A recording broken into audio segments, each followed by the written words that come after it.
Hello everyone, स्वागत है आप सभी लोगों का मेरे इस यूट्यूब चैनल पे। तो फ्रेंड्स, आज की इस वीडियो में हम लोग मैथ्स, साइंस और जीके के कुछ इम्पॉर्टेंट क्वेश्चंस देखेंगे और ये क्वेश्चंस बहुत ही इम्पॉर्टेंट होने वाले हैं आप सभी के एग्ज़ाम्स के लिए। ठीक है, जितने भी स्टूडेंट पॉलिटेक्निक और पैरामेडिकल का तैयारी करते हैं तो वो ये वीडियो अंत तक देखेंगे। और यदि आप लोग इस चैनल पे पहली बार विजिट कर रहे हो तो इस चैनल को सब्सक्राइब कर लेना और बेल आइकन को प्रेस कर लेना। जैसा कि गाइज आप सभी लोग जानते हो कि मैं पार्ट 1 जो है आपको पहले दे चुका हूँ। पार्ट 1 इस वीडियो का, ये पार्ट 2 रहने वाला है। ये वीडियो मेरा पार्ट 2 रहने वाला है। पार्ट 1 यदि आप लोगों ने नहीं देखा है तो मैं आपको लिंक डिस्क्रिप्शन में दे दूंगा, आप लोग देख लेना। वहाँ पे मैंने 1 से 10 तक क्वेश्चंस कवर किए हैं। आज की इस वीडियो में जो क्वेश्चंस रहेंगे वो 11 से स्टार्ट होंगे। ठीक है, तो वीडियो सबको अंत तक देखना है। चलिए पहला क्वेश्चन स्टार्ट करते हैं। चलिए क्वेश्चंस आप सभी के स्क्रीन पर एक क्वेश्चन है, malaria is transferred from one person to another. यानी मलेरिया किसके द्वारा एक व्यक्ति से दूसरे व्यक्ति तक अंतरित किया जाता है। पहला ऑप्शन है एनाफिलीज मच्छर, दूसरा ऑप्शन है एडिस मच्छर, तीसरा ऑप्शन है क्यूलेक्स मच्छर, चौथा ऑप्शन है उपयुक्त सभी। सभी स्टूडेंट इस क्वेश्चन का आंसर दें, सभी विद्यार्थी इस क्वेश्चन का आंसर दें। जल्दी से इसका आंसर दीजिए आप सभी। मलेरिया किसके द्वारा एक व्यक्ति से दूसरे व्यक्ति तक अंतरित किया जाता है। वेरी गुड, यानी जिन भी स्टूडेंट्स ने आंसर ऑप्शन ए दिया है वो सही है, यानी एनाफिलीज मच्छर इसका राइट आंसर होगा। ठीक है, अब क्वेश्चंस आपसे घुमा फिरा कर भी पूछा जा सकता है। क्वेश्चन अगर पूछे आपसे मलेरिया बुखार किस मच्छर के काटने से होता है, तो क्या आप लोग बता सकते हैं? जल्दी से बताइए, मलेरिया बुखार किस मच्छर के काटने से होता है। सभी स्टूडेंट इसका आंसर दें, सभी स्टूडेंट्स इसका आंसर दें। मलेरिया बुखार जो है किस मच्छर के काटने से होता है? तो वेरी गुड, किस मच्छर के काटने से होता है जी? तो एनोफ्लेज जो मच्छर है उसके काटने से ये मलेरिया बुखार होता है। अब होता क्या है गाइस, इस मच्छर में प्लाज्मोडियम है ना, इस मच्छर में प्लाज्मोडियम एक परजीवी पाया जाता है। ठीक है, जिसके कारण मच्छर के काटने से ये रक्त में फैल जाता है। समझ गए? तो इस क्वेश्चन से ये भी क्वेश्चंस पूछा जा सकता है, तो आप लोग इस क्वेश्चंस को भी अच्छे से याद कर लेना। चलिए बढ़ते हैं नेक्स्ट क्वेश्चंस की तरफ। चलिए नेक्स्ट क्वेश्चंस देखिए आप लोग, बहुत ही अच्छा क्वेश्चन है, टाइम एंड वर्क से है और ऐसे ही क्वेश्चंस आपके एग्जाम्स में पूछ भी लिए जाते हैं। देखिए क्वेश्चन है, ए और बी मिलकर एक काम को 8 दिन में पूरा कर सकते हैं, बी और सी उसे मिलकर 12 दिन में, सी और ए मिलकर उसे 8 दिन में पूरा कर सकते हैं। यदि तीनों एक साथ मिलकर काम करे तो काम कितने समय में पूरा हो जाएगा, है ना, कितने टाइम लगेगा उन तीनों को इस काम करने में, यही बताना है हमको, कितना दिन लगेगा। ठीक है, तो अब इसको सॉल्व कैसे करोगे आप लोग, देखना मैं कैसे किस तरह से सॉल्व करता हूँ। देखो ए प्लस बी यानी ए प्लस बी मिलकर उसको कितना दिन में कंप्लीट करता है? तो 8 दिन में कंप्लीट करता है उस कार्य को। समझ गए ना? अब उसी तरह बी प्लस सी की बात करूं तो वो कितना दिन लगाता है भाई इस कार्य को करने में? तो 12 दिन लगाता है। इसी तरह सी और ए उसको कंप्लीट करने में कितना दिन लगाता है? तो 8 दिन लगाता है। ठीक है, इतना तो क्वेश्चंस में दिया गया था। अब आगे क्या करना है आपको ऐसे क्वेश्चंस में, इन तीनों का एलसीएम आपको लेना है। तो इन तीनों का एलसीएम क्या हो जाएगा? जल्दी से बताइए, इन तीनों का एलसीएम क्या होगा? 8 12 8। जल्दी से सभी स्टूडेंट बताएं इनका एलसीएम क्या होगा? तो वेरी गुड, क्या होगा? 24 होगा। अब ये 24 है यानी 24, ये मेरा क्या है? टोटल वर्क है, कुल कार्य है ना। इतना समझ में आ गया ना? स्टेप बाय स्टेप मैं समझा रहा हूँ आपको। अब यहाँ से हमको निकालना क्या है? ए प्लस बी का एक दिन का कार्य निकालना है, बी प्लस सी का एक दिन का कार्य निकालना है और सी प्लस ए का एक दिन का कार्य निकालना है। तो ए प्लस बी का एक दिन का कार्य कैसे निकलेगा? तो अब बताइए 8 में हम लोग किस अंक से गुना करें कि 24 आ जाएगा? 3 से गुना करोगे तो ए प्लस बी का एक दिन का कार्य कितना आ गया? 3 आ गया।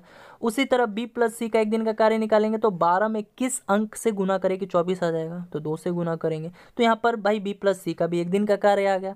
इसी तरह सी प्लस ए है ये, ठीक है, तो सी प्लस ए का भी एक दिन का कार्य निकालना है। तो 8 में किस चीज़ से गुना करेगी भाई 24 आ जाए? तो कितना से गुना करेंगे? 3 से गुना करेंगे।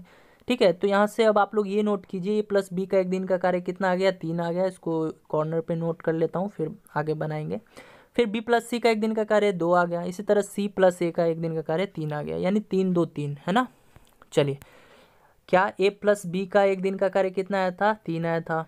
बी प्लस सी का एक दिन का कार्य कितना आया था, 2 आया था। सी प्लस ए का एक दिन का कार्य कितना आया था, 3 आया था। इतना आया था ना।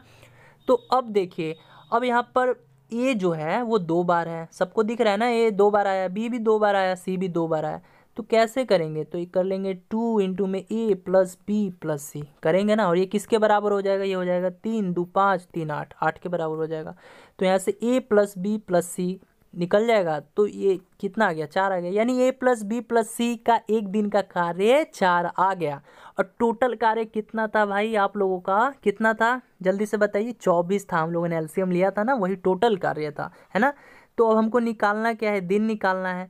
तो आप लोग टोटल कार्य को भाग दे दोगे इनके एक दिन के कार्य से, यानी ए प्लस बी प्लस सी का एक दिन का कार्य कितना था, 4 था, 4 था। इससे भाग दे दोगे तो आपको दिन नहीं पता चल जाएगा, यानी 6 दिन आ गया।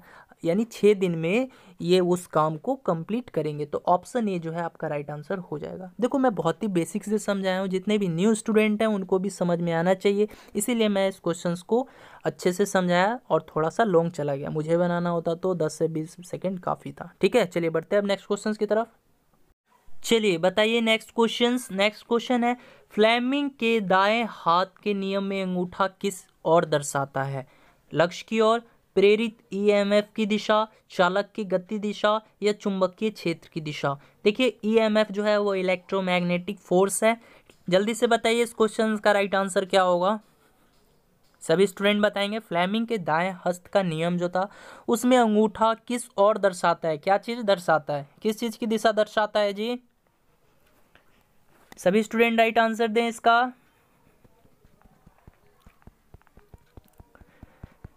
तो वेरी गुड, यानी जिन भी स्टूडेंट ने आंसर ऑप्शन सी किया है वो सही है ना, यानी चालक की गति की दिशा। चलिए अब बात कर लेते हैं ऐसे ईएमएफ की दिशा। तो ईएमएफ ये क्या दर्शाता है, तो ये मध्यमा, जिसको द्वितीय उंगली बोलते हैं। ठीक है, तो देखिए फ्लेमिंग के दाएं और बाएं हस्त के नियम मध्यमा यानी द्वितीय उंगली जो है वो धारा का प्रवाह दिखाता है, धारा का प्रवाह दर्शाता है। तो धारा का प्रवाह जहाँ होगा वहीं जो है इलेक्ट्रोमैग्नेटिक फोर्स भी लगेगा, समझ गए।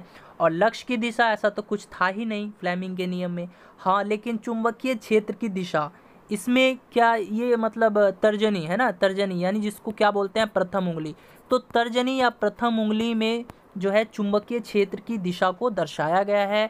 ठीक है, तो ये आप लोग इंपॉर्टेंट फैक्ट्स याद रखना। चलिए मैं जल्दी से आपको कुछ बता देता हूँ। देखिए फ्लेमिंग जी थे, उन्होंने 2 नियम दिया, हस्त के नियम 2 नियम दिया, यानी कौन कौन सा, पहला था दायां हस्त नियम जिसको राइट हैंडेड रूल बोलते हो, आप लोग बोलते हो ना, और दूसरा क्या था भाई बायां हस्त नियम, है ना, जिसको हम लोग क्या बोलते हैं लेफ्ट हैंडेड रूल बोलते हैं। अब इसमें यानी दायां हस्त का जो नियम था वो किसके लिए था, वो जनरेटर के लिए था, जनरेटर के लिए था। और बायां हस्त का जो नियम था गाइज वो किसके लिए था, तो वो मोटर के लिए था। ठीक है, अब क्वेश्चंस क्या बन जाते हैं, तो क्वेश्चन जो है अब उन्होंने दाएं और बाएं हस्त के नियम के लिए 3 उंगलियों का प्रयोग किया था, आप लोग को मालूम होना चाहिए 3 उंगलियों का उन्होंने प्रयोग किया था। तो कौन कौन से, देखिए पहला था अंगूठा का प्रयोग किया था, और दूसरा जिसको तर्जनी बोलते हो आप लोग, तर्जनी का मतलब हो गया प्रथम उंगली। प्रथम उंगली कौन है, अंगूठा के बाद जो है उंगली आते हैं वो प्रथम उंगली बोलते हैं उसको। और अब इसके बाद मध्यमा जो है उसको क्या बोलते हैं हम लोग, द्वितीय उंगली बोलते हैं, है ना। तो अंगूठा जो है वो क्या बताता है, वो बल की गति, वो क्या बताता है, बल या गति की दिशा बताता है ना। तर्जनी वो क्या बताता है, चुंबकीय क्षेत्र को मतलब दर्शाता है। तर्जनी जो है वो चुंबकीय क्षेत्र की दिशा को बताता है। तो यहाँ पर देखिए चुंबकीय क्षेत्र की दिशा कौन बताया, तर्जनी बताया। अब यहाँ से मध्यमा यानी द्वितीय उंगली की बात करें तो ये क्या बताता है गाइस, धारा की दिशा, यानी कहने का मतलब धारा की दिशा वहीं होगी जहाँ इलेक्ट्रोमैग्नेटिक फोर्स लगेगा, है ना। तो ये मध्यमा में आ गया कौन सा, प्रेरित ईएमएफ की दिशा। और लक्ष्य के बारे में ऐसा कोई कुछ बात ही नहीं किया गया है। तो इस क्वेश्चन का आंसर जो है वो चालक की गति की दिशा, जो अंगूठा है वो क्या बताता है, अभी मैं आपको बताया, ये क्या बताएगा, बल या गति की दिशा बताता है ना, चालक की गति की दिशा। तो ऑप्शन सी जो है इसका राइट आंसर हो जाएगा। चलिए बढ़ते हैं नेक्स्ट क्वेश्चन की तरफ। चलिए नेक्स्ट क्वेश्चन है, निम्नलिखित में से कौन सही सुमेलित नहीं है, कौन सा पेयर करेक्ट तरीके से मैच नहीं किया गया है, बताइए। पहला ऑप्शन है हीराकुंड उड़ीसा, दूसरा ऑप्शन है फरक्का पश्चिम बंगाल, तीसरा ऑप्शन है टिहरी बांध उत्तर प्रदेश, चौथा ऑप्शन है ब्यास और पंजाब।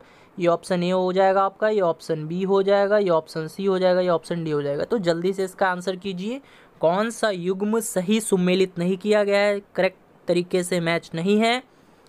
तो वेरी गुड, यानी जिन भी स्टूडेंट ने आंसर ऑप्शन सी दिया है वो सही है। ठीक है, तो टिहरी बांध ये कहाँ पर है, तो ये उत्तराखंड में है, ना कि उत्तर प्रदेश में, है ना। ये कहाँ है, उत्तराखंड में है, समझ गए। अब एक क्वेश्चन पूछ लेता है आपसे, टिहरी बांध जो है वो किस नदी पर है, बता सकता है कोई? कोई बता सकता है स्टूडेंट, टिहरी बांध किस नदी पर है? जल्दी से सभी स्टूडेंट बताइए, टिहरी बांध किस नदी पर है? टिहरी बांध किस नदी पर बनाया गया है, जल्दी से बताइए। वेरी गुड, किस नदी पर बनाया गया है? चलिए ऑप्शन देता हूँ। पहला ऑप्शन है भागीरथी नदी, दूसरा ऑप्शन मैं दे दिया आप लोग को गंगा नदी। जल्दी से बता दीजिए प्यारे बच्चों, टिहरी बांध जो है किस नदी पर बनाया गया है? वेरी गुड, यानी भागीरथी नदी पर टिहरी बांध बनाया गया। बात कर लेते हैं गंगा नदी, जो कि भारत की सबसे पवित्र नदी है और भारत की सबसे लंबी नदी है ना। और ये कहाँ से निकलती है, इसका उद्गम स्थल कहाँ है, तो गंगोत्री से है ना, गंगोत्री के ग्लेशियर से ये निकलती है। और इसकी लंबाई बात करें तो कितनी है जी, तो 2525 किलोमीटर है। अब एक क्वेश्चन आप लोग बताइए, गंगा नदी को बांग्लादेश में किस नदी के नाम से जाना जाता है? जल्दी से बताइए, गंगा नदी को बांग्लादेश में हम लोग किस नदी के नाम से जानते हैं? गंगा नदी को बांग्लादेश में हम लोग किस नदी के नाम से जानते हैं? वेरी गुड, किस नदी के नाम से जानते हैं जी? पद्मा, है ना। तो बांग्लादेश में हम लोग गंगा नदी को पद्मा के नाम से जानते हैं। बांग्लादेश की राजधानी ढाका हो गई। और बांग्लादेश कब आज़ाद हुआ था भाई? बांग्लादेश कब आज़ाद हुआ था, कोई बता सकता है? चलिए बताइए जल्दी से, ऑप्शन देता हूँ। 1971, दूसरा ऑप्शन है 1972। जल्दी से बताइए बांग्लादेश कब आज़ाद हुआ था? तो वेरी गुड, कब आज़ाद हुआ था? तो 1971 में आज़ाद हुआ था। ठीक है, तो देखिए इस क्वेश्चन से इतने फैक्ट्स बने। और अभी अभी हम लोग ऑप्शंस के ऊपर भी बात करेंगे। तो हीराकुंड बांध जो है वो किस नदी पर है? तो ये भी आपको याद होना चाहिए, ये महानदी पर है ना, जो कि कहाँ है, उड़ीसा में है। तो ये सही था। यहाँ से क्वेश्चंस में ये पूछा गया था कौन सा युग में सही सम्मिलित नहीं है, तो ये फरक्का परियोजना है पश्चिम बंगाल, ये भी सही है। ब्यास नदी जो कि पंजाब में है ना। तो देखिए पंजाब में, पंजाब व्यास नदी जो है ना, पंजाब की 5 नदियों में से एक है। और व्यास नदी का जो उद्गम स्थल है वो हिमाचल प्रदेश के रोहतांग दर्रे से है। ठीक है, हिमाचल प्रदेश के दर्रा है, कौन सा, रोहतांग दर्रा, वहाँ से जो है व्यास नदी का उद्गम स्थल है। तो यहाँ से देखिए ऑप्शन ए, ऑप्शन बी और ऑप्शन डी ये सही थे। तो ऑप्शन सी जो था वो गलत था। तो कौन सा युग्म सही सुमेलित नहीं था? तो ऑप्शन सी आपका राइट आंसर हो जाएगा। तो देखिए गाइज, यहाँ से हम लोगों ने काफ़ी क्वेश्चंस देखे। तो आप लोग ये मत देखा कीजिए कि मैं अपने प्रत्येक वीडियो में 10 ही क्वेश्चंस लाता हूँ, जी बिल्कुल नहीं। यदि मैं उस 10 क्वेश्चंस को अच्छे से समझाता हूँ विथ ऑप्शंस, तो वो क्वेश्चन जो हो जाएंगे ना, नंबर ऑफ क्वेश्चंस यदि आप लोग नोटबुक में नोट करोगे तो आई थिंक 50+ क्वेश्चंस हो जाएंगे। ठीक है, और यही क्वेश्चंस आपके एग्जाम्स में भी देखने को ईजिली मिल जाएंगे। तो मैं मतलब यही आप लोग को समझाता हूँ कि आप लोग मेरा दिया गया जितना भी एक्स्ट्रा इन्फॉर्मेशन है उसको भी अच्छे से नोट कर लेना, या याद हो जाता है वीडियो देखते वक्त तो बहुत अच्छी बात है। ठीक है, चलिए अब बढ़ते हैं नेक्स्ट क्वेश्चन की तरफ। नेक्स्ट क्वेश्चन आप सभी के स्क्रीन पर है। क्वेश्चन है, एक परीक्षा में 120 छात्रों के अंकों का औसत 35 है। यदि उत्तीर्ण होने वाले छात्रों के अंकों का औसत 39 तथा अनुत्तीर्ण होने वाले छात्रों के अंकों का औसत 15 हो तो परीक्षा में उत्तीर्ण होने वाले छात्रों की संख्या कितनी है? यानी परीक्षा में कितने विद्यार्थी पास हुए हैं उसी की संख्या आपको निकालनी है। और ऐसे क्वेश्चंस यानी पास या फेल से रिलेटेड क्वेश्चंस आपके एग्जाम्स में पूछ लिए जाते हैं, है ना। ये क्वेश्चंस पूछ ही लिए जाते हैं, इसलिए मैं इस क्वेश्चंस को आपके सामने लाया हूँ। और ये भी पूछा ही गया क्वेश्चन है, पॉलिटेक्निक 2018 का क्वेश्चन है। ठीक है, तो आइए अब इसको सॉल्व करते हैं। तो इसको सॉल्व कैसे कीजिएगा? तो देखिए यहाँ पे आपको पता है कि कुल जो छात्र हैं वो कितने हैं, 120 छात्र हैं। इसी में से भैया कुछ पास हुए होंगे और कुछ फेल हुए होंगे। ठीक है, तो हमको निकालना है क्या है कि भैया जो परीक्षा में पास होने वाले विद्यार्थी हैं उनकी संख्या कितनी है। तो सबसे पहले हम लोग x मान लेंगे, यानी उत्तीर्ण जो छात्रों की संख्या है उसको x मान लिया। अब उत्तीर्ण छात्रों की संख्या हम लोगों ने x मान लिया, तो अनुत्तीर्ण जो छात्र यानी जो फेल छात्र हैं वो उनकी संख्या कितनी होगी? तो 120 माइनस x होगी। समझ में आया ना? देखो कुल जो छात्र हैं वो 120 है ना, 120 है। यदि हम लोगों ने उत्तीर्ण छात्रों की संख्या x मान ली तो अनुत्तीर्ण यानी फेल जो जितने स्टूडेंट हुए हैं वो 120 में से x को घटा दीजिएगा, उतने ही ना बंदे फेल हुए होंगे, उतने ही स्टूडेंट ना फेल हुए होंगे। तो अब करना क्या है आपको, देखिए 120 छात्रों के अंकों का औसत 35 है, तो क्या करिएगा 120 गुना 35 लिख दीजिएगा, है ना। बराबर। अब क्या करना है, यदि उत्तीर्ण होने वाले छात्रों के अंकों का औसत 39 है, तो उत्तीर्ण जो छात्र हैं उनकी संख्या कितनी है, x हम लोगों ने मानी है तो x कर देंगे, और उनका अंकों का औसत कितना है 39 है तो गुना 39 कर देंगे। फिर इसी तरह तथा आया है या और आया है तो उसमें प्लस कर देंगे, यानी तथा और की बात हो तो प्लस का साइन लगता है, ठीक है। अब अनुत्तीर्ण होने वाले छात्रों के अंकों का औसत, यानी अनुत्तीर्ण होने वाले जितने छात्र हैं उनकी संख्या कितनी है जी, तो 120 माइनस एक्स है, तो 120 माइनस एक्स कर देंगे, और इनके अंकों का औसत कितना है तो 15 है तो गुना 15 कर देंगे। बस ये इक्वेशन बन गया। अब आप लोग सॉल्व कीजिए, अब आप लोग सॉल्व कीजिएगा तो आंसर जो है 100 आएगा, ठीक है। कैसे सॉल्व करना है तो आइए अब एक बार देख लेते हैं। तो देखिए आपका किस तरह से आया था, 120 गुने 35, ठीक है, और बराबर x गुने 39 है ना, प्लस 120 माइनस x गुने 15, इतना आया था ना। अब 120 में 35 से गुना करोगे गाइज तो कितना आएगा, आप लोग को मालूम होना चाहिए 4200 आएगा, ठीक है। आप लोग गुना कर लेना, 4200 आएगा, और ये 39x हो जाएगा। अब यहाँ से फिर प्लस का साइन है तो प्लस दे देंगे। 120 में जब 15 से गुना कीजिएगा तो कितना आएगा, ये भी आपको मालूम होना चाहिए, तो ये आ जाएगा गाइज 1800 आ जाएगा। फिर ये माइनस कितना आ जाएगा 15x, ठीक है, तो माइनस 15x हो जाएगा। अब देखिए 39x में से 15x आप लोग घटा दीजिएगा तो कितना आ जाएगा, 24x आ जाएगा। अब इसी तरह 4200 में आप लोग ये 1800 इधर लेकर आओगे, घटाओगे तो ये कितना आ जाएगा, तो ये 2400 आ जाएगा। तो देखिए 2400 बराबर 24x आ गया, तो काट दीजिए, 2400 को काट दीजिए 24 से, तो 100 बार में चला जाएगा, तो x बराबर 100 आ गया। यानी जो परीक्षा में उत्तीर्ण होने वाले विद्यार्थी हैं उनकी संख्या कितनी हो जाएगी, तो 100 हो जाएगी। बहुत ही सिंपल क्वेश्चन है। और यहाँ से पूछता अनुत्तीर्ण होने वाले छात्रों की संख्या क्या है, तो 120 माइनस एक्स हम लोगों ने माना था ना, तो यहाँ पर x का वैल्यू 100 रख दोगे तो कितना आ जाएगा, 20 आ जाएगा। यानी 120 में से 100 घटा लोगे तो 20 आ जाएगा। समझ गए ना। अच्छा मानिए, देखिए क्वेश्चन में जब मुझे पता चल गया कि जो पास होने वाले विद्यार्थी हैं वो 100 हैं, है ना, तो फेल कितने हुए होंगे यार, 120 स्टूडेंट ही हैं और 100 स्टूडेंट पास हो गए, तो फेल तो 20 ही स्टूडेंट हुए होंगे ना। थोड़ा लॉजिक से भी काम किया करो, समझ गए। चलिए बढ़ते हैं नेक्स्ट क्वेश्चन की तरफ। चलिए नेक्स्ट क्वेश्चन आप सभी की स्क्रीन पर है। क्वेश्चन है, निम्न में कौन सा सदिश राशि है, which of the following is the vector quantity. सदिश राशि कौन सी है बताना है। पहला ऑप्शन है वेग, दूसरा ऑप्शन है द्रव्यमान, तीसरा ऑप्शन है समय, चौथा ऑप्शन है लंबाई। जल्दी से बता दीजिए सदिश राशि कौन सी है। वेग का मतलब वेलोसिटी होता है ना। द्रव्यमान का मतलब क्या हो जाएगा जी, मास हो जाएगा आपका। समय जिसको टाइम बोलते हैं, और लंबाई जिसको लेंथ बोलते हैं। जल्दी से बता दीजिए प्यारे बच्चों इसका आंसर क्या हो जाएगा, कौन सा सदिश राशि है, कौन सा वेक्टर क्वांटिटी है। तो वेरी गुड, यानी जिन भी स्टूडेंट ने आंसर ऑप्शन ए किया है वो सही है। तो इसमें से वेग जो है वो मेरा सदिश राशि है, वेक्टर क्वांटिटी है। अब बात कर लेते हैं सदिश राशि किसको कहते हैं, है ना। तो वह राशियाँ जिनमें परिमाण के साथ साथ दिशा भी हो, यानी वैसी राशियाँ जिनमें मैग्नीट्यूड के साथ साथ डायरेक्शन भी हो, उसको सदिश राशि यानी वेक्टर क्वांटिटी कहते हैं।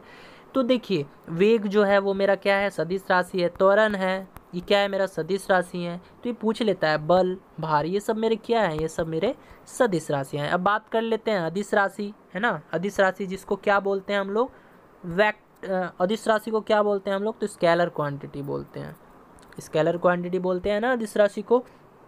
तो अब देखिए, अब अदिश राशि है क्या है, वह राशियाँ जिनमें केवल मैग्नीट्यूड तो होते हैं पर डायरेक्शन नहीं होती, उसको क्या बोलते हैं हम लोग, अदिश राशियाँ बोलते हैं। जैसे द्रव्यमान, है ना, ये देखिए द्रव्यमान, समय, लंबाई, ये सब मेरी क्या है, ये सब मेरी अदिश राशियाँ हैं, है ना। जैसे द्रव्यमान, समय, लंबाई, ठीक है, ये सब मेरी क्या हो जाएंगी, दूरी, क्षेत्रफल, ये सब मेरी अदिश राशियाँ हो जाएंगी। ठीक है, बढ़ते हैं अब नेक्स्ट क्वेश्चन की तरफ। चलिए नेक्स्ट क्वेश्चन आप सभी की स्क्रीन पर है। क्वेश्चन है, जर्मन सिल्वर में कौन सी मिश्र धातु होती है, यानी which alloy is in German silver. पहला ऑप्शन है तांबा और जस्ता, दूसरा ऑप्शन है तांबा, जस्ता और निकिल, तीसरा ऑप्शन है तांबा, जस्ता और टीना, चौथा ऑप्शन है टीन तथा लेड। जल्दी से सभी स्टूडेंट आंसर दे इस क्वेश्चन का। बहुत ही इजी क्वेश्चन है, और ये क्वेश्चंस मिश्र धातु से रिलेटेड ये क्वेश्चंस पूछ लिया जाएगा आपके एग्जाम्स में। तो आज जितने भी क्वेश्चंस बन सकेंगे मैं आपको बताऊंगा, ठीक है। वीडियो अंत तक देखो आप लोग, कहीं जाओ मत। जल्दी से इस क्वेश्चन का आंसर दीजिए। तो वेरी गुड, यानी जिन भी स्टूडेंट ने आंसर ऑप्शन बी किया है वो सही है। तो जर्मन सिल्वर में कौन कौन सी मिश्र धातु होती है भाई, तांबा, जस्ता और निकेल, है ना। ये मिश्र धातु जर्मन सिल्वर में होती है, ठीक है।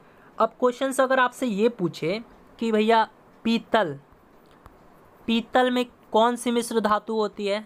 तो बता सकते हो आप लोग, पूछा भी जाता है क्वेश्चन। जल्दी बताओ, पीतल में कौन सी मिश्र धातु होती है? पीतल में कौन सी मिश्र धातु होती है?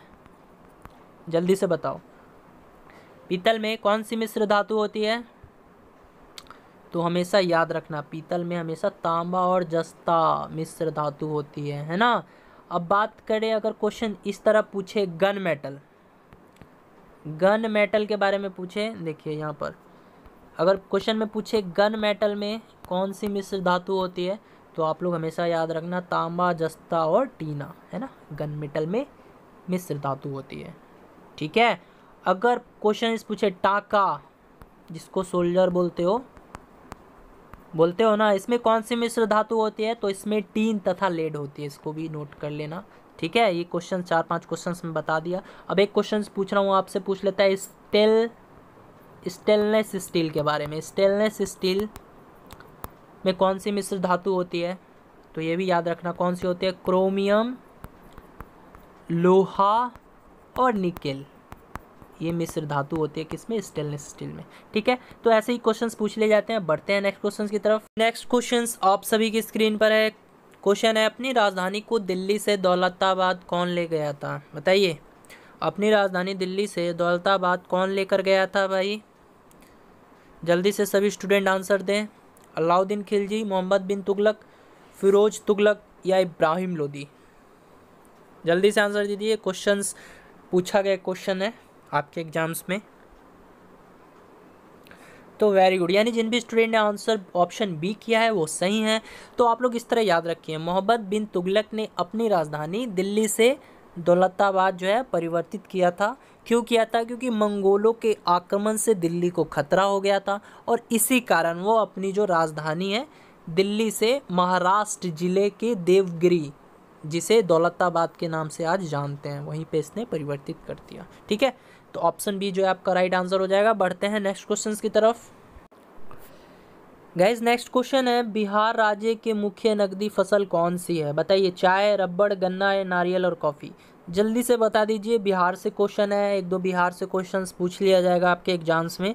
तो आज की इस वीडियो में हम लोग बिहार के बारे में कुछ जान लेंगे। ठीक है, जल्दी से बताइए, जल्दी से सभी स्टूडेंट बताएं, बिहार राज्य की प्रमुख नकदी फसल कौन सी है? तो वेरी गुड, कौन सी हो जाएगी? गन्ना हो जाएगी, है ना। तो देखिए, चाय जो है वो भी नकदी फसल है, रबड़ भी नकदी फसल है, नारियल भी नकदी और कॉफ़ी भी नकदी फसल है। तो चाय जो है वो कहाँ की मुख्य नकदी फसल है? तो ये असम की है ना, पश्चिम बंगाल की है और तमिलनाडु की है। तो आप लोग इस तरह नोट कर लेना, चाय जो है वो कहाँ की है? असम, पश्चिम बंगाल और तमिलनाडु। ठीक है, ये यहाँ की मुख्य नकदी फसल है। बात करें रबड़, तो रबड़ जो है केरल की मुख्य नकदी फसल है। और बात करें नारियल और कॉफ़ी, है ना, तो नारियल और कॉफ़ी जो है ना गाइज, वो कर्नाटक की मुख्य नकदी फसलों में से एक है। तो यहाँ आंसर जो है आपका ऑप्शन सी हो जाएगा। ठीक है, तो बिहार की जो मुख्य नकदी फसल है गन्ना है।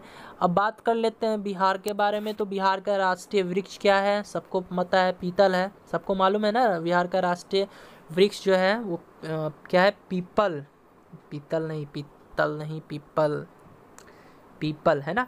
बिहार का जो राष्ट्रीय वृक्ष है वो पीपल है।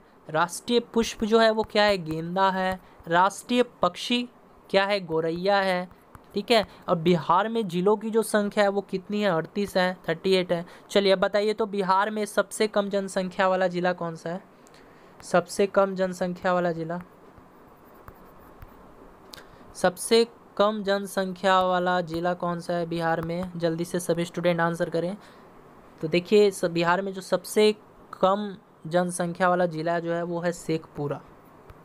ठीक है, शेखपुरा है। और बिहार के प्रथम मुख्यमंत्री कौन थे? तो श्री कृष्ण थे। ये भी पूछा जा सकता है, तो आप लोग इसको नोट कर लेना। तो बिहार एक अलग ही, अपने में अलग ही एक चैप्टर है, उसको मैं, आप लोग बोलिएगा तो मैं कुछ इंपॉर्टेंट क्वेश्चंस आप लोगों को बता दूंगा। ठीक है, वो इसके लिए एक सेपरेट वीडियो बनाऊंगा। चलिए नेक्स्ट क्वेश्चंस देखते हैं गाइज। ए तथा बी किसी कार्य को 12 दिन तथा 15 दिन में पूरा कर सकते हैं। उन्होंने मिलकर कार्य करना शुरू किया, लेकिन 4 दिन बाद एक काम छोड़कर चला गया। शेष कार्य को बी ने कितने दिनों में पूरा किया, यानी अब बचा सुचा जो काम है उसको बी ने कितना दिन में कंप्लीट किया, यही निकालना है। तो जैसा कि मैंने अभी आप लोग को बताया इस टाइप का क्वेश्चंस को कैसे डील करना है, तो सबसे पहले ए है ना, ए किसी काम को करने में कितना दिन लेता है, 12 दिन लेता है, तो लिख देना है। फिर बी कितना दिन लेता है भाई, 15 दिन लेता है ना। अब निकालना क्या है आपको, एलसीएम निकालना है। तो एलसीएम बताइए, तो 15 और 12 का एलसीएम कितना हो जाएगा, तो 60 हो जाएगा, सबको मालूम है 60 हो जाएगा ना। तो 60 ये क्या है, मेरा टोटल वर्क है, यानी कुल कार्य जिसको हम लोग बोलते हैं वही है। अब बताइए, अब हमको ए का एक दिन का कार्य निकालना है, तो क्या करेंगे, अब 12 में मतलब किस संख्या से गुना करें कि भैया वो 60 हो जाए, तो 5 से गुना करेंगे तो 60 नहीं हो जाएगा, तो ए का एक दिन का काम कितना हो जाएगा, 5 हो जाएगा। इसी तरह 15 में हम लोग किस संख्या से गुना करें कि 60 आ जाए, तो 4 से करेंगे तो 60 आ जाएगा, तो बी का एक दिन का कार्य 4 हो जाएगा।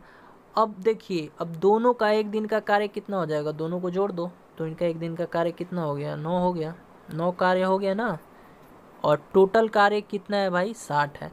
ठीक है, अब होता क्या है कि देखिए, उन्होंने मिलकर कार्य करना शुरू किया, लेकिन 4 दिन बाद एक कार्य छोड़कर चला जाता है। तो 4 दिन तक तो ये काम किया होगा दोनों एक साथ, 4 दिन बाद जाता है ना। तो देखिए 4 दिन का कार्य, यानी इन लोगों का एक दिन का कार्य 9 है और 4 दिन तक इन्होंने काम किया, तो इनका 4 दिन का कार्य का मतलब गुना हो जाएगा, यानी 9 गुने 4 है ना, यानी इनका 4 दिन का कार्य कितना हो जाएगा, 9 चौके 36 हो जाएगा। अब देखिए कुल कार्य कितना है, 60 है, और इन लोगों का 4 दिन का कार्य कितना है भैया, 36 है। तो इसको घटाओ तो कितना आएगा, 60 में से 36 घटाओगे तो कितना आ जाएगा आपका, तो ये आ जाएगा 24 आ जाएगा, घटाओ 24 आ जाएगा। अब इसी काम को भैया कौन करता है, बी करता है ना। तो कितने दिनों में पूरा करेगा, तो बी का एक दिन का कार्य कितना था, 4 था ना, तो 4 से भाग दे दो, तो अब कितने दिन में कंप्लीट करेगा, तो 6 दिन में कंप्लीट करेगा। समझ में आ गया ना। देखिए ये बहुत ही इजी क्वेश्चन है, फिर से मैं बता देता हूँ, जिनको समझ में नहीं आया फिर से देख लें क्वेश्चन। ए ने किसी कार्य को 12 दिन में किया, बी किसी काम को 15 दिन में करता है। इन दोनों का हम लोग एलसीएम ले लेंगे, 60 आएगा। 60 मेरा क्या है, टोटल कार्य है, समझ लो टोटल कार्य है। ठीक है, अब ए का एक दिन का कार्य 5 हो जाएगा, इतना तो पता ही है आपको। बी का एक दिन का कार्य 4 हो जाएगा। इन लोग का टोटल कार्य जो होगा वो 9 होगा, यानी एक दिन में ये 9 कार्य करते हैं। तो 4 दिन तक तो इन लोगों ने साथ ही काम किया भैया, एक दिन में ये बंदा 9 कार्य करता है ये दोनों, तो 4 दिन में कितना कार्य करेगा, 9 चौके 36 नहीं करेगा, तो 36 कार्य किया।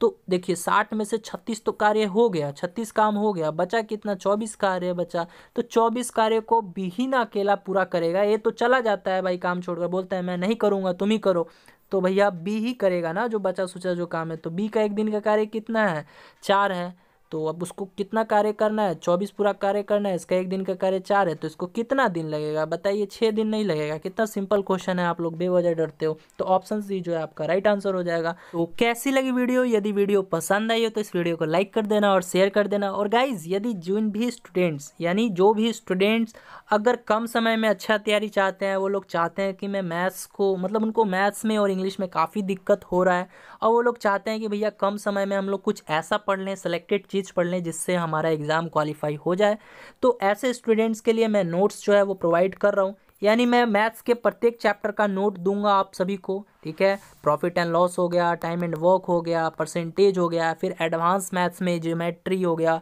ट्रिगोनोमेट्री हो गया, अलजेब्रा हो गया, है ना। तो मैं प्रत्येक चैप्टर का नोट दे रहा हूँ, और प्रत्येक चैप्टर में दिए गए प्रत्येक क्वेश्चंस को ट्रिकी वे में सॉल्व किया गया है, ठीक है। इसी तरह इंग्लिश का भी प्रत्येक असाइनमेंट मैं दे रहा हूँ, जिसमें वोकैब का सेक्शन, यानी synonyms, antonyms, one word substitutions, idiom phrases, fix prepositions, ऐसे मतलब आपको बहुत ही मतलब ईजी वे में समझाया गया है, और आप लोग को अच्छा भी लगेगा। तो इसके लिए यदि आप लोग ये नोट्स लेना चाहते हो, तो वो एक ग्रुप है, उस ग्रुप में ज्वाइन होना चाहते हो, तो आप लोग जो है मुझे पर्सनली मैसेज कर सकते हो। मेरा नंबर है 8809802288, ठीक है, 8809802288। आप लोग इस नंबर पे मैसेज कर सकते हो। और इस नोट का जो है गाइस थोड़ा फी लगेगा आप लोगों के लिए, क्योंकि ये नोट जो है वो तैयार किया गया है, तो उसमें मेहनत लगा है, ठीक है। तो इस नोट्स का फ़ी जो है मात्र 150 रुपया है। बहुत से स्टूडेंट ले भी चुके हैं इस नोट्स में ज्वाइन, यानी एक ग्रुप चलता है, उस ग्रुप में मैं प्रत्येक दिन ये नोट भेजता हूँ। तो यदि आप लोग भी इस ग्रुप में ज्वाइन लेना चाहते हो, ये नोट्स लेना चाहते हो, तो आप लोग मुझे मैसेज कीजिए और कैसे क्या है और अधिक जानकारी लेना है तो आप लोग मुझसे बात भी कर सकते हो। ठीक है, चलिए मिलते हैं अब नेक्स्ट वीडियो में।